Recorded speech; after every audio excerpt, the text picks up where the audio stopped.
That's always the question, isn't it? Kanye continues to go down a spiral mentally, and recently his team announced that there are plans for him to start his own corn production company. And I'm not talking about the plant. Yes, he plans to launch Yeezy Corn coming soon. A rep for Ye told TMZ he has been kicking around the idea of launching his own corn studio and brand for a while. And now we're told he's dead set on doing it because him and his partners are in advanced talks to actually get something up and running. So that's his latest business venture. And I really wish Shane were here today to talk about this with us. Yeah. But I messaged him real quick and he said, we are witnessing a man completely collapsing. He is not recognizable as the person he was a year ago. Yeah. And it's really strange. Like, I couldn't even come up with like a half-baked theory as to why he's doing this, because he's been so vocal in the past about how pornography addiction hurt him and his marriage and his family, and how he opposes these things. And now he has done a complete 180 where he is planning to sell and promote it to his fans. Yep. And that's really disturbing. Another weird part of this, TMZ says Kanye has been talking about building the Yeezy porn studio and broader adult entertainment division at the Yeezy company with Stormy Daniels. Kanye has been talking to Stormy Daniels, well, her ex-husband. Yeah.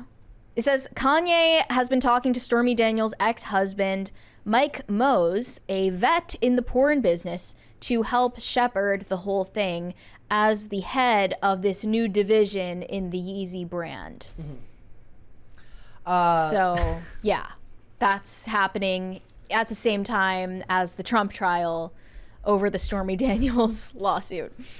It's just interesting why because it does call into question for a lot of people, I'm sure, why so many religious people are critical or at least hesitant to believe someone when they come on their come to Jesus moment, right? I just saw that Nala responded to Pearl's claims or something the other day in like a 6-minute video, and this is why you get so many people that are hesitant to believe when somebody who once lived a life, or I imagine somebody who lived life of sin, to come to God when they're in the public eye. Well, I think that should tell you that if you're skeptical of an OnlyFans girl who quits and converts to Christianity, you should have been skeptical of Kanye converting to Christianity in the public eye and changing all of his songs and his lyrics and his public image. You should have been skeptical of both of those things. Didn't he come onto the scene as a Christian, though? I don't think this was like a public 2019 conversion. 2019, right? Or do you mean earlier? Well, no, because Jesus Walks was on his first album. He's always been like album. that. Yeah. He leaned into it a lot more in, I would say, 2019. He started doing those Sunday churches events and stuff like that. But he's always been like very open about his religion. Yeah, but then from what I remember, after 2019, is when he's like, what would you say? It was like 2022, early 2022, when he started really going hard on the Christian thing. Before that, right? 2021. 2021? You'd have to ask Shane. Shane might know better about the dates on that. But I mean, late 2022 was when he was on IRL, right? Late 2022, yeah. But before that was more so. I don't know.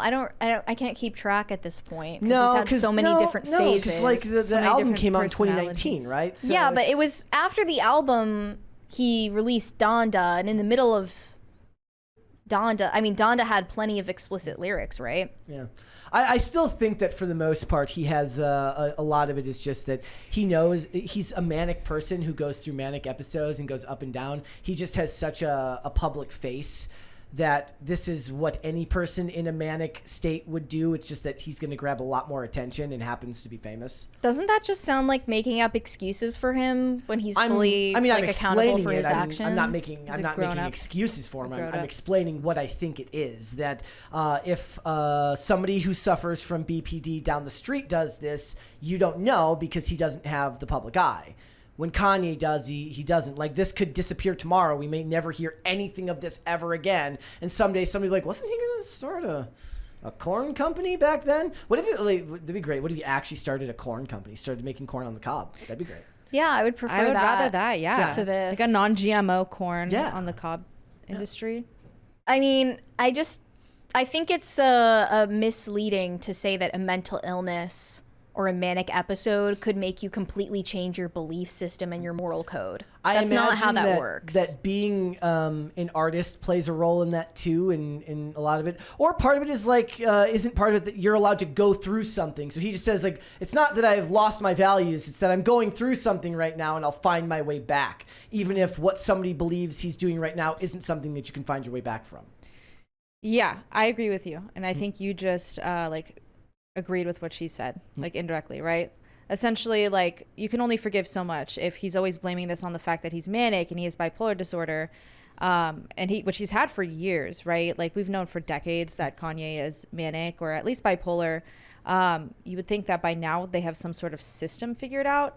So after a while, it's kind of hard to forgive if that even is the truth, if that even is why he's acting this erratically. Because I mean, to what you were saying, Brett, also, it's like you're suggesting this is kind of what would happen if you gave the crazy person down the street like millions of dollars and tons of fame. Like, they would be, essentially, this is what they would spend it on. Yeah.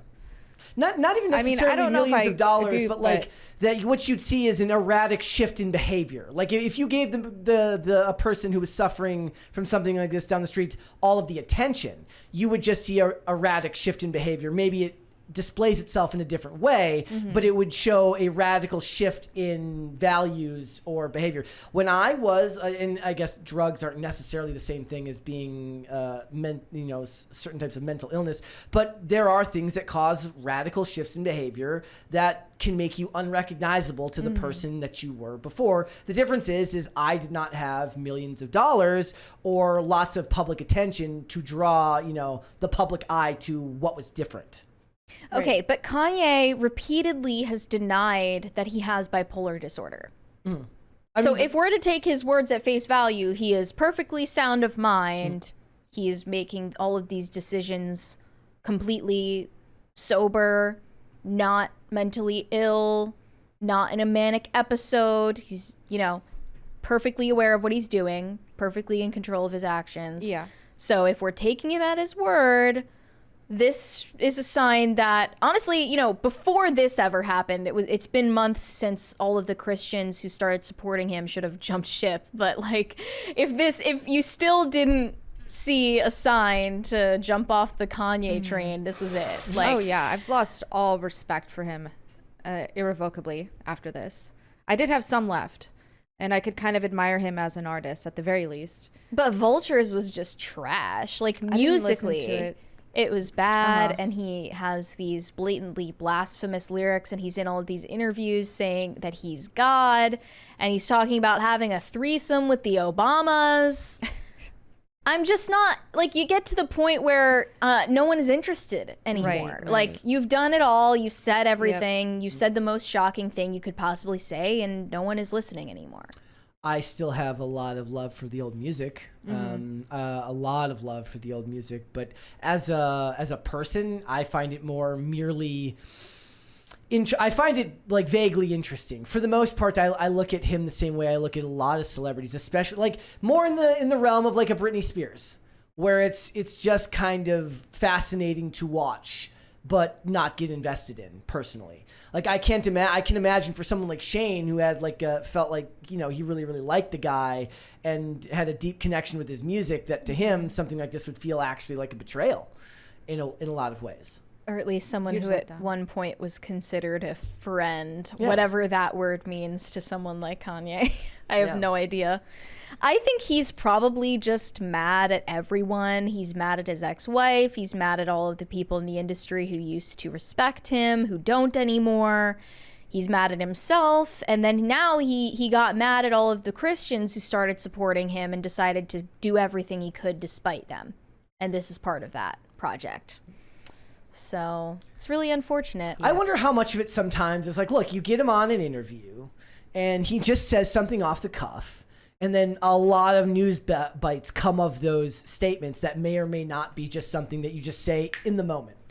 And it just grows into something that's not like, is there any evidence that these talks are actually going on? It'd be interesting to see, like, other than the mention of the guy specifically. But even that feels a little bit planted because it's like even being connected to Stormy Daniels just feels perfect for the story. I guess. Right. It's almost getting to the point where it's too cliche. Yes. His unpredictability has become too predictable. In a lot of cases. And it's like cringe. It feels that way this to is, me. yeah, it got cringe. But if you're making it up, that just means you're even more desperate for attention. Yeah. At least when Britney Spears does it, it's genuinely unconscious. This is consciously trying to be shocking. It is true. I did read somewhere recently that the fact that they hired Lady Gaga to play Harley Quinn and not Britney Spears is probably the greatest mistake of the 21st century. I think my that goodness. Britney and Kanye should do a collab album. Britney. Yeah. I think that They could do should that. get married. You know what they could do? They could team up to do Crossroads to Electric Boogaloo.